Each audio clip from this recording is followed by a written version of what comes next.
Everyone sort of knows that, in general, graffiti mops have stayed the same for the past 10, even 20 years probably, right? Well, what if I told you that right now there is a company out there that is trying to take the standard graffiti mop and revolutionize it one step further even. And this is where I introduce to you guys the all-new on-the-run Superflow squeeze markers. They're calling them the 008 and the 009 Superflow squeeze markers, keeping with their traditional naming system. But Sciz, those look like the same mops that we've been seeing for decades.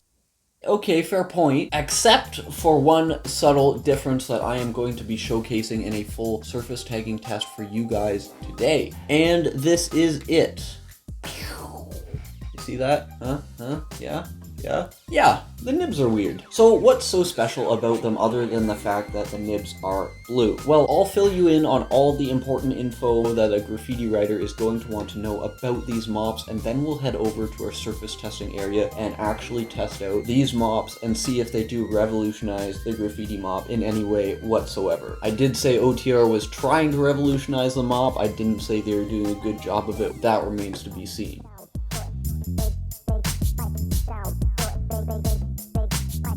So I was happy to pick these mops up because they were only around $3 a piece. The 008 and the 009 hold 60 milliliters and 50 milliliters of paint or ink respectively. But to be honest, the plastic sucks. Like, I can already tell that these are not going to be super comfortable to write with, but that remains to be seen, I guess. But these nibs is really where it gets interesting here. And the nibs themselves are actually 18 millimeter round tip smooth nylon instead of the standard cotton nibs or the mohair nibs that come on traditional graffiti mops. The nylon is supposed to encourage a super smooth flow and actual physical feel while you're writing and putting up tags. It's a bit of a lofty claim by OTR, so let's head over to our surface testing area and do some tags and actually test that out. Welcome to our testing area, everyone, and if this is your first time joining us, where all the magic happens, an extra special welcome to you. So to test this kind of mop out, we're going to be throwing up some subscriber names on a smooth surface, of course. That's what you're supposed to use these beautiful drip mops for. The smoother the surface, the happier the mop is. And while we do that, we're going to be paying attention to two things in particular. Number one, the nib, of course. How well does this nylon hold up, and how nice does it feel to write with? Because it's supposed to feel smoother, and honestly, feeling smoother is nice, but if it's not going to hold up, doesn't really mean that much. So we got to pay attention to those two parts of the nib specifically. And the second thing we're going to pay attention to is the mop body. I have a feeling these aren't going to feel super nice. Like, it's not a squeezable plastic, it's sort of some cheap plastic. If this mop itself isn't so good, but the nib actually is something special, then it might be worth picking one of these up because they're cheap and just using the nib on something else that has a nice body that's a little more squeezable and controllable, nice to write with. And at the end, I'll make sure to tell you exactly what I think with regards to that. Should you be just picking one of these up empty using the nib? Is the marker actually not too bad to use either? So stick around for that. Let's get some tags up here.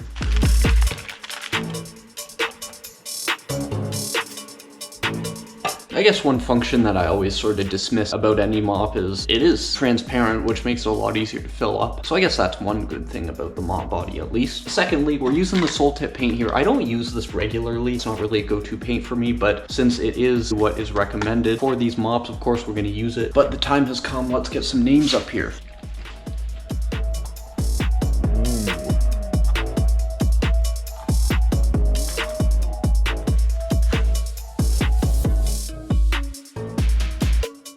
Well, I can see why they didn't make the mop very squeezable, because that was me not squeezing, and look at what we got here. Jeez. So I'm not going to be commenting too much about the actual paint formula in this video because I've commented on it previously in many different videos, and eventually I will do like an actual in-depth review of the OTR sole tip paint. Believe it or not, I've never done that. The nib on this is a little weird. Like, right away you do feel that it's very smooth, and just the nylon without any sort of hair or anything like that gives the lines like an eerily hard-edged feeling. Like, there's no fuzziness at the edge from like the hair hair or anything like that, because there is none. So the lines are a little more definite, I guess you could describe it as. And also the lack of hair means that there's really nothing stopping any of the paint from coming off of the nib. It doesn't really hold any of the paint. So that's why right at the beginning, just some paint just poured out of the mop. And that was just me squeezing a little bit. And you could tell I was sort of being a little bit cautious after that squeezing, because you're just getting so many drips here. It's a little bit hard to deal with, actually. It's a little bit overwhelming. So I understand from that perspective why they've made the mop a little bit tougher to squeeze, I guess you could say. But at the same time, the fact that it is tougher makes it harder to judge if you're squeezing the right amount, because for tags like the Sasso tag, there was times where I was like trying to squeeze just a little bit, it wasn't doing it, and then all of a sudden I would squeeze and everything would happen. So it's just very hard to get that in between when there's a harder mop. So even though you don't need to be squeezing a whole lot with a nib like this, I still always advocate for a softer mop so that you do have a little bit better feel and controllability that way. That's why the softer mops to me are always better. I don't know if anyone disagrees on that, or I'm sure there are some. It's all personal preference for what you like to write with, but to me that's just how it feels, almost specifically in this case, because the nib doesn't want to hold on to anything. It just wants to let everything go. As far as writing with it though, on the actual surface, it does feel quite smooth. Normally at this point I would say, okay, let's try and do some tags, specifically trying to get a few more drips in each of them, but honestly this was as light as I can go. It's sort of nice, again, with those harder edges, you can get some very perfect circle dot type stuff. So I guess I'll go a bit the opposite this time and say quickly, before we talk about if the actual mop is worth picking up or just the nib, before I talk about that, let's try and get a few tags up and maybe minimize the drips a little bit, just to see if that's at all possible with this mop. So truth be told, I can't find the clip anywhere where I did these tags with less drips in them, but I definitely want to make sure everybody gets the shout out. I will say that it's not too hard to get some clean lines without drips. You just don't squeeze at all with this mop, but this mop's certainly a much funner mop to use if you're trying to get quite a few drips, that's for sure. But even without squeezing, it feels just as smooth to write with, so there's no problems there.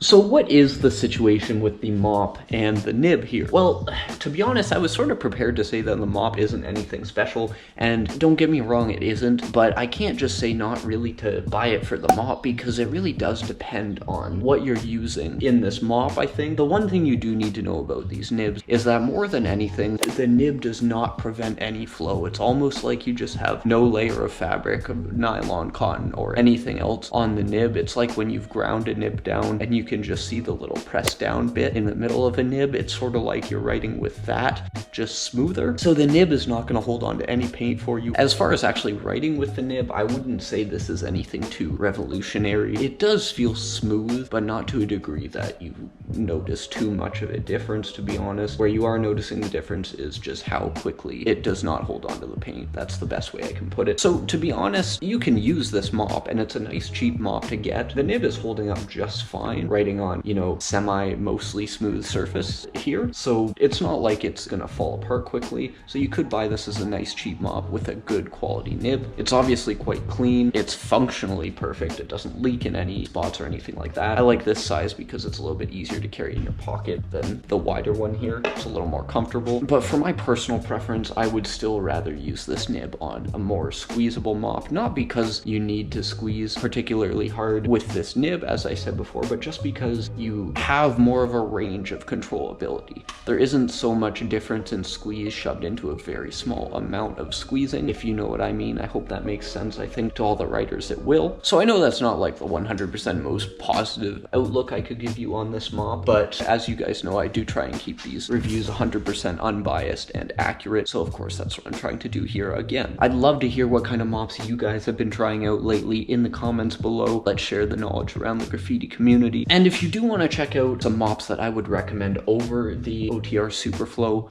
008 and 009 here, I'll put some reviews on screen now of the OTR 003 squeeze marker, as well as the 007 mini 10mm squeeze markers. Those are both very good products that I would rather be using. And the 003 is compatible with this nib. So I don't know, maybe a good thing to check out, or any of the other series on the channel. I'll hope to see you over in one of those videos soon. Until then, peace.